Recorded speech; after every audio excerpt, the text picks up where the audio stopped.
Broads Media. Wild day in Sixers land. We're going to break it all down. If you are new to the channel, make sure you smash that subscribe button. Hit that thumbs up button as well. It helps grow the channel, and we talk about Philadelphia sports every day. Come join the party here at Broads Media. It's a no-brainer. What else is a no-brainer is getting yourself to a Sixers game. There's some great, fantastic tickets that are available for you at such a beautiful price. And if you use promo code BROADS at SeatGeek's checkout page, you're going to also slice $20 off of those tickets as well. So make sure you get yourself to a game. And lastly, Broads Media on TikTok. We're incorporating some fun there. With that all being said, enjoy the show.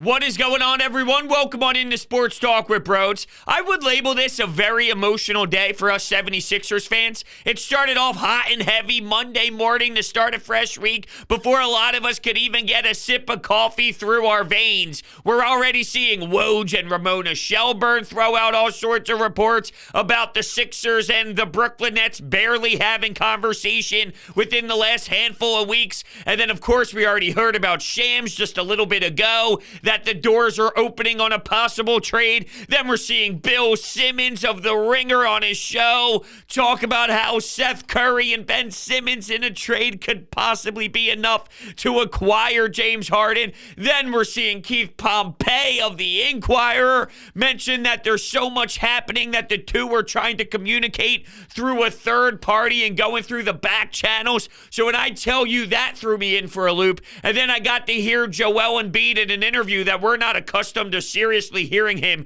in that form. I honestly can't even tell you the last time, or if ever, we've been able to get a Joel Embiid interview like that. He was on with Mike Missanelli, and it was outstanding, and that's where I definitely want to begin. All I'm trying to do is summarize, basically, the ups and the downs and the emotions just bouncing off the walls like no other. It has been one hell of a ride today, yet here we are. So why don't we begin with the Joel Embiid interview? And I think right from the surface, I just have to admit, it was so nice to hear Joel Embiid, the professional basketball player. This dude is just a pro's pro. He took his jabs, he took his shots, and I think he did say some things towards Ben Simmons, even if he didn't necessarily label it in his direction, which I thought he did at times, and then it was somewhat subtweeting him, if you will.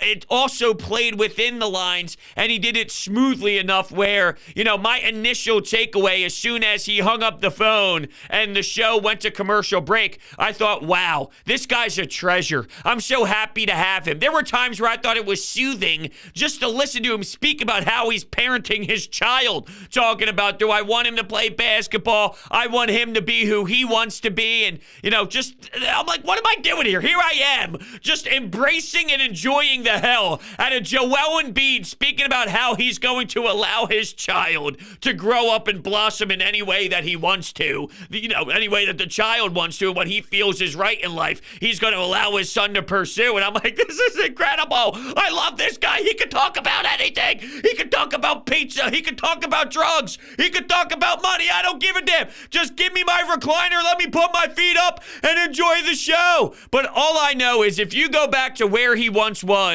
and you think about who he was years and years and years ago when he was first coming up through the draft and where he is now, mature is just the way to label it. And he speaks about what he did in years past and realized that I need to do everything in my power to win a championship. I want to win a title. I want to do it so damn badly.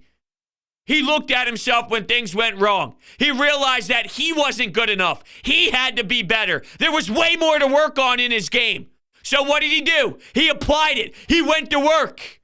He battled every single damn day in the offseason as much as he possibly could. And it's paying off. And we know he did it based off of the success rate that he has right now, being able to pretty much dominate anyone who goes into his face, or at least attempts to get into his face. He's just destroying them nonstop.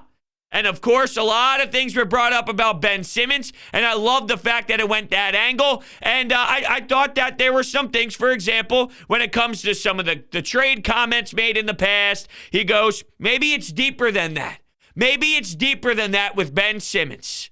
which is just crazy, right? Because whether it's the Doc Rivers comments or whether it's Joel Embiid's comments, which he brought up the fact that he threw out multiple issues with what happened late. He talked about Matisse Thybulle missing a free throw. He talked about Joel Embiid having a turnover. And yes, he talked about Ben Simmons passing it up, but all he did was lay out what happened in the game. It's funny, when Sean McVay can pretty much point out any little thing that happened throughout the years, and he talks about those plays, good or bad, it's praise that this guy's a genius. All he knows is everything ever about his career and a play call. That's so awesome. It's laying out plays that happen within a football game. And if it's Joel Embiid pointing out a play or a sequence of plays as a whole and just holding everyone accountable and pushing them to make sure, because look, Joel Embiid wants to win a title. That's what he wants to do. He wants to win. So if he has to push you a little bit and motivate you because after a game you weren't good enough, then take it. Take it and say, I will show you. Use that motivation. Bottle it up. So whether you despise Joel Embiid behind closed doors, you flip him off internally and say, I will show you. I will show you. If that's how soft you are, Ben Simmons, where those little comments will eat you alive and they'll make you feel a certain way about Joel Embiid, fine. But at least have the balls to back it up instead of just sitting there like a child.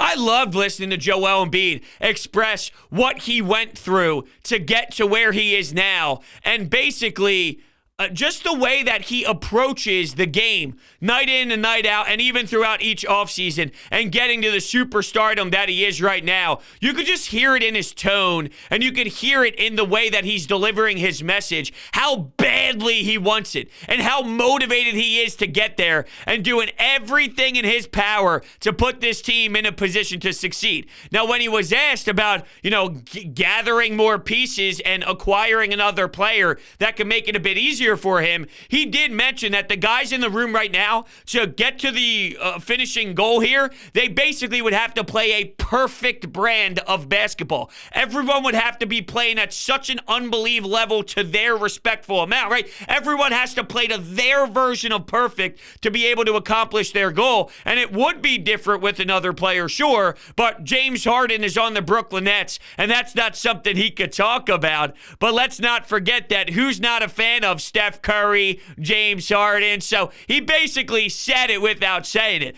I'm not allowed to make any sort of remarks about James Harden because he plays in a different city just a little bit north, going through 95 or driving up 95, going through the George Washington Bridge. All right, I can't say any words on him, but who's not a fan of a Steph Curry? Who's not a fan about some of these players? And by the way, I think it's funny that we're talking about James Harden because talking about when Joel Embiid mentioned deeper than that, and some of these comments and some of these articles and statements throughout the last year or so that clearly pissed off Ben Simmons. I don't know how you could be a player in this league, an all-star player, and then feel disrespected when you're in trade talk scenarios and we're talking about pieces like James Harden, Bradley Beal. And Joel even mentioned that. If you told me the Golden State Warriors, this is a business. If the Golden State Warriors want to package together a Steph Curry, a Klay Thompson, and multiple first-round picks, and they want to trade that to Philadelphia so Joel Embiid could be shipped out west, he understands that that's how this works, and that's what it is. It is what it is. And the fact that Ben Simmons could be so hurt and so butthurt because the NBA, there's trade speculation. Let's think about Tobias Harris and say what you will about how much you personally probably despise him. I don't. I definitely am not in the loud majority of people that just literally hate. And I mean hate, because I'll be honest with you. There's so many people that hate Tobias Harris. And there's a lot of them. I would say majority of them. When he got booed and when he got ripped, think about the difference in the way that he handled things. He's been playing great ball. He's been phenomenal, really. He just took over a fourth quarter late, scored double digits, and finished with a really nice night at the office and did the same thing throughout January.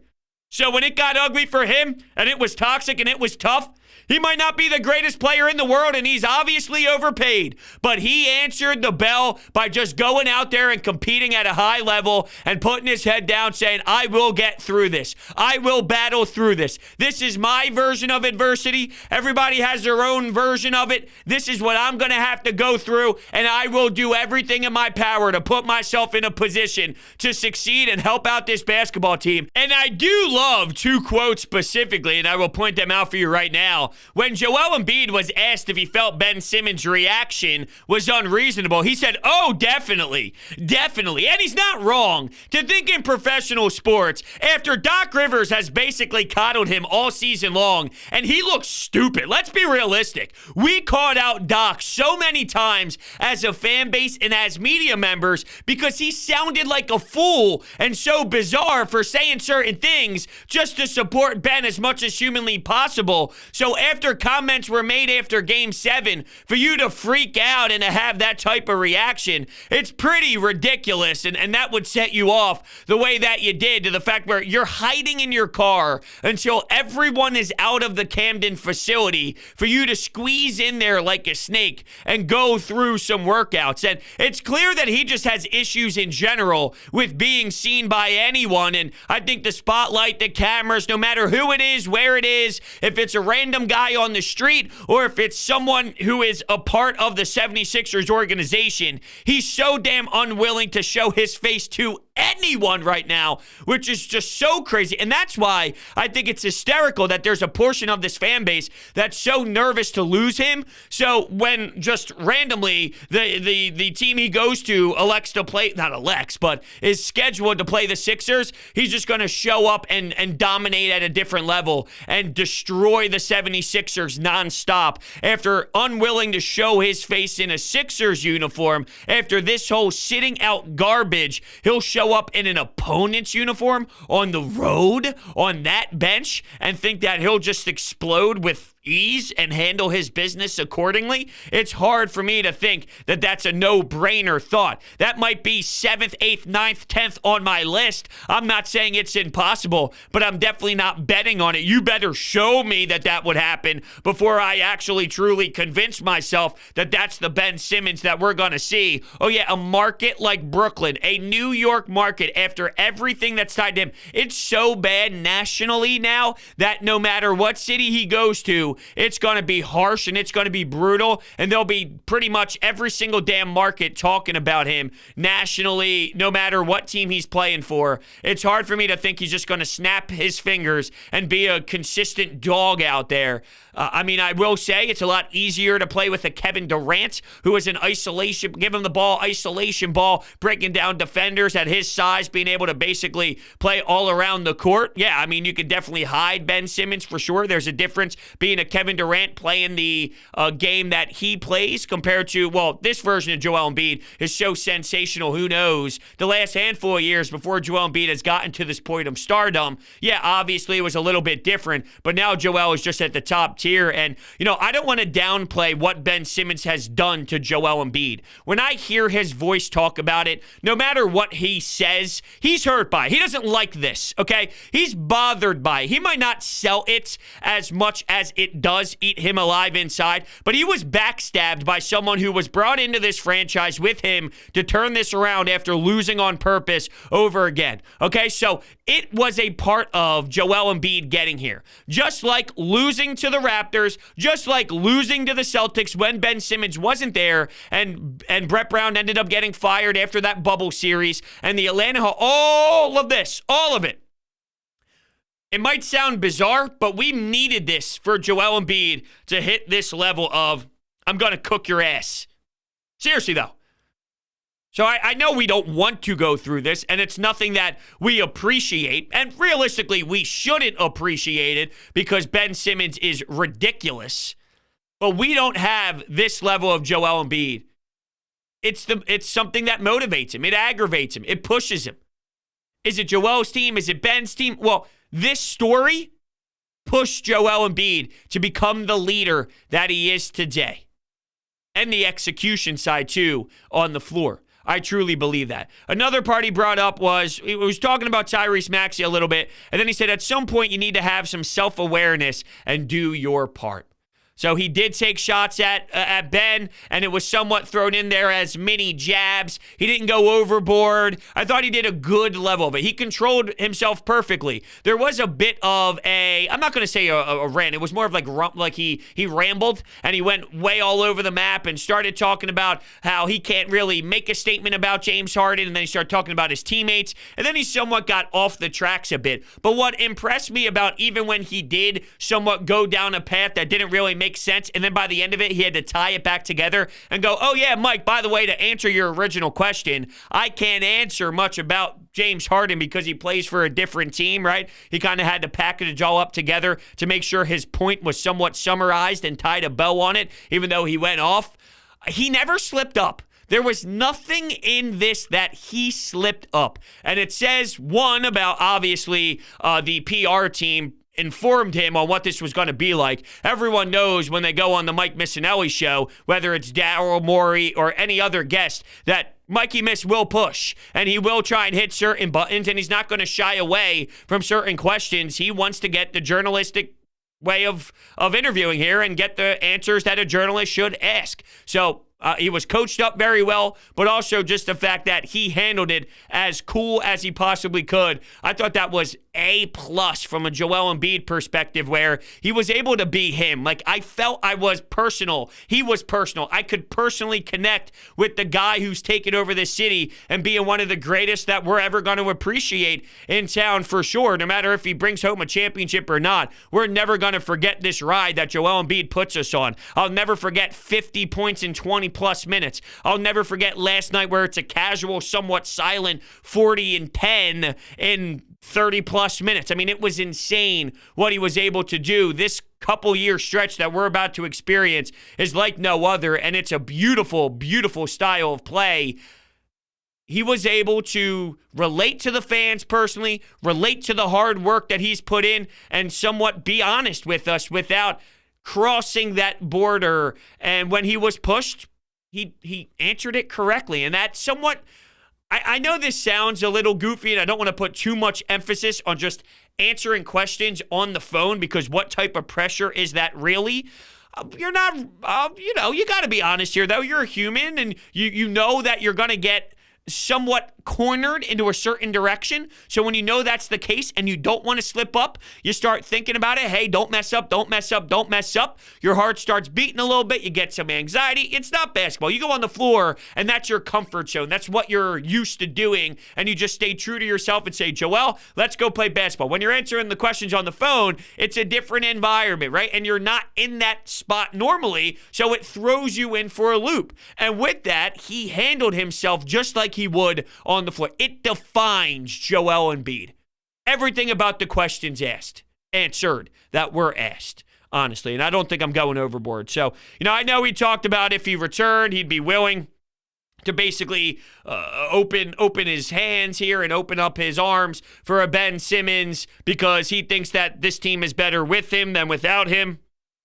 But he also tied that together with he doesn't hate anybody. And in this league, he wants to win so damn bad. If there's somebody he doesn't like on another team, the moment the front office selects to bring him in, it's all dapped and it's all ready to rock. I think Andre Drummond might be a perfect example of, they've had their history, they've had their beef. They were going back and forth and talking smack on social media. And let's not forget about the social media side of things. Now, it's ironic I bring this up because Joel obviously just trolled Ben Simmons big time by putting up a picture of toilet paper and then tweeting that I can't believe we lost, shaking my head. Even though he was referencing a soccer game, he didn't put the context necessary in the original tweets for a reason. But from a big picture perspective, it's obvious that he has just gotten so much more mature off the court as well with the social media side of things. All of it. We're watching him grow up in front of our eyes. I don't know if he would handle it as easily as he made it seem. And he also touched on other players in the room might not. I don't know if other guys around the room would be able to do it so willingly. But it's about how Joel would respond, really. because this team goes the way Joel goes. If Joel holds a meeting, and I don't think this is realistically happening here, it just once again defines Joel Embiid. If Joel Embiid had a team meeting and said, yo, fellas, look, I want one. I want one bad.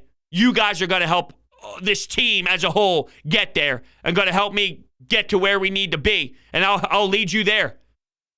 Let's bring back in Ben Simmons. And then those people who would question it would probably think twice about it and be more willing to accept that, because Joel has really achieved this monster level of, let's go. Jump into this backpack, jump into my luggage, and I'll take you there. And it's incredible. It really is. So we have some Anytime Hotline stuff to get into. I also want to touch on a little bit more about the whole debacle that was this morning. Before we do, DeSimone Jewelers, they are my jewelers. I got Kara's engagement ring from them, and I keep going back. Valentine's Day is right around the corner. They're a family-owned business located in Haddonfield, New Jersey, previously in Jewelers Row. Will, Lou, Nick, and Mike, they treat you like family. They work with you to get the best design at the most reasonable price you will find in the market. Custom jewelry design, jewelry repairs, appraisals, watch repairs, diamond setting, jewelry cleaning, and much more. DeSimoneJewelers.com is their website. And if you walk into their place and say, yo, bro, sent me, oh, they will definitely hook you up with a great offer. They're so passionate. They care so much about who walks in, and they really do teach you and educate you about everything in store. It's a magnificent experience. DeSimone Jewelers, definitely check them out.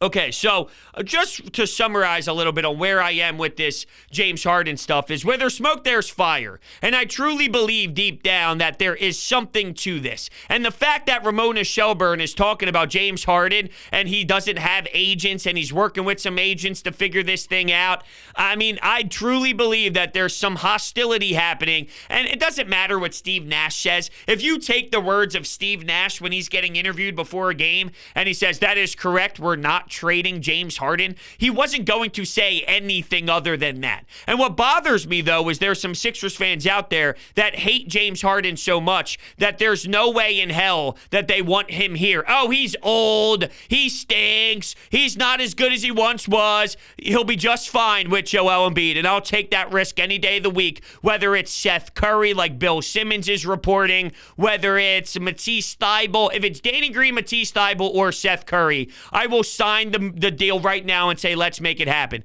And I would do it in this order: Danny Green, Matisse Thybulle, Seth Curry. I prefer Seth Curry here because I think he will help this team with the true professional spacing that he provides, and he is a dog when he has some of his games for sure. If you're all worried about, oh, what are you going to do defensively and all, look, Matisse Thybulle is a good defender, okay? He's not just going to win you a 7-game series purely off of defense by matching his minutes with an opponent's squad or a squad's best player, whatever, whoever the opponent's best player is on the other squad. You're not just going to match him for 38, 39, 40 minutes and say, just go play defense and go win a championship because of that. A role player should never stop you from getting a star. You need stars, and it's hard to get them. Role players matter, and that's why Daryl Morey would definitely do something else after the James Harden move to help you with your loss on defense. It won't be as solid as it was with Matisse Thybulle, but what it could be is something that's better offensively, worse defensively than Matisse, and it could even out because you're not factoring in, you're just forgetting about how much more you gain on offense, even though, yes, you're losing defense. And it does matter. You need a top 10 defense. You do. To compete, you need a top 10 defense still. No doubt about it. It's not just about the offense, but you need stars to win in this league first. And because it's so hard to get your hands on one, it's easier to find role-playing guys that can bang and role-playing players than it is to get the James Hardens of the world. Get me that, and then we could figure out what we're going to do. You don't stay put because you don't want to trade a Matisse Thybulle. That's extremely silly. But to get back to the point here, and we're obviously going to continue this James Harden thing for probably the next couple of days and even into the offseason if it doesn't happen before then. As you can see, from Woj, Shams, Ramona, Bill Simmons, and Keith Pompey, there's so much being thrown. It's just everyone trying to get their side of the story out. It's more of a wait and let's see. Today was just a real big description of, holy hell, what is reporting anymore? Oh, wow, where does this nonsense even come from anymore? Oh, wow. This is absurd. cat and mouse game, nonstop. And that's just reality of the situation. All right, let's rock some Anytime Hotline stuff here. Excuse me, I got the hiccups. Real quickly, let's start things off. Here we go. Hey, bros. Oh, man. I mean, the Joel Embiid interview, all I can say is, like, what I think is that Joel Embiid obviously doesn't like Ben Simmons, but he knows that they're a better team with him on the floor. And I think especially this year with the fact that we finally have a point guard in Tyrese Maxey, move Ben, put him in that Matisse Thybulle role. You know, it's just a starting defender and possible, like, playmaker, someone to, like, you know, speed up the offense.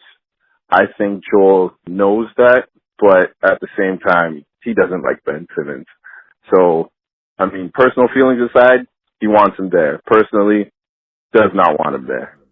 I don't know if he actually wants him there, even though he made that statement. I almost got the vibe of, we got to make sure we continue our leverage. Daryl Morey spoke to Joel Embiid before the interview happened. And keep in mind, Daryl Morey has had a couple of opportunities to speak with Mikey Miss, so he knows how everything's going to play out. It's like, hey, if they talk about Ben, make sure you mention, because people hear this, and this is now on the record. So when you're picking up the phone, you're talking to anyone around the league, did you hear what I said on Mikey Miss? Did you hear what Joel Embiid said on Mikey Miss? We want Ben Simmons here. It's part of the negotiation tactic more than it is really giving a damn about him, to be honest with you. And is this team better with the $30 million plan compared to not? In regular season action, yes. In fourth quarter of playoff games, I don't know if that's necessarily true, because it definitely crushes you big time, and we've seen that for multiple seasons now, not just last year. But if you go back to how he was doing nothing against the Toronto Raptors as well, that definitely happened there too. And those shot clock violations and everything with Jimmy Butler and all that definitely happened because Ben Simmons was still the same player then too. But yeah, you know, I don't know if deep down he wants Ben Simmons here or if he cares about Ben Simmons. I look at it more of a negotiation thing with how Daryl Morey can maximize his return if they just keep admitting that, yeah, we would love Ben Simmons back, because then you can start playing the game with the other teams that listen to us, listen to what we're saying. All right, we'll read a couple text messages here. Kyle in Northeast Philly says, Mike's interview today with Joel was refreshing. It's an athlete that understands winning is everything. How many times did he reference himself knowing he had to get better? He said he will do everything to win a title hundreds of times. His head and heart is in the right place, and it sort of makes me believe he will manifest this into reality. Hopefully, it's here in Philadelphia and not in another city. Let's say the Golden State Warriors, for example. Clay, Steph, and multiple picks. That's funny. Yeah, I mean, that is what he referenced, and I want Joel Embiid to do it here for sure. But that's fascinating, right? I know somebody, not in the sports world, but in the music industry, that always told themselves how they were going to accomplish their goal and what they were going to do to get themselves in a position. And over time, they just kept speaking about it, kept putting in the work, and kept doing it. And then overall, I think it's perfectly said, they manifested what they believed in and what they saw and what they envisioned. And to a degree, you know, there was a time when I was younger and I was still in my college days, and I said, I want to do sports talk radio. I listen to 97.5 The Fanatic all the time. I want to be a sports talk radio host in Philadelphia. And I kept telling myself that over and over and over and over again. And then we're coming up on basically my 1-year show in March. It would be 1 year, 1 full year at The Fanatic, which is mind-blowing. But, you know, you could also say that to a degree, I somewhat just kept telling myself how I'm going to do it, put in the work, and made it happen.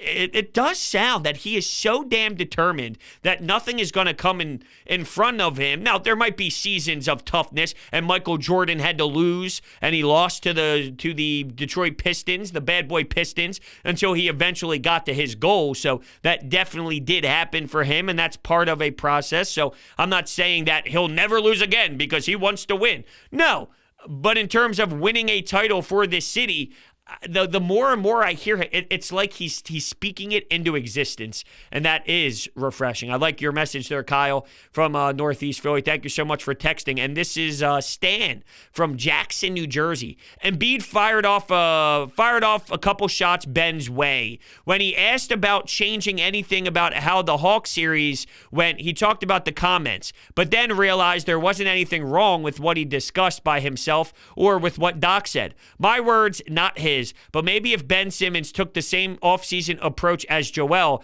they wouldn't be in this predicament as we speak today. What is my point? Ben Simmons is Charmin soft. Another good jab there late in the text message. Not that the other one was a jab, but it was a good ending based off of Embiid's comments and based off of Joel's tweets. That was solid as well. You're right. You would imagine at this stage of an NBA professional that when somebody questions how good you are, whether it's Shaq, the TNT crew, no matter who it is, Sixers fans, sports talk radio, no matter who, that there would be something that would fuel you and burn you alive inside to make sure everybody knows that you're going to do everything in your power to excel. If Tobias doesn't, it's not for a lack of trying. It's not for a lack of going about his business the right way. He just failed at it. And it's okay to fail. It's okay to fail. It's how you respond to failure. And Ben Simmons has just responded so poorly and makes us all sick. And that's where we're going to end things here. I want to thank everybody so much for listening to this episode of Sports Talk with Broads, and I will see you next time.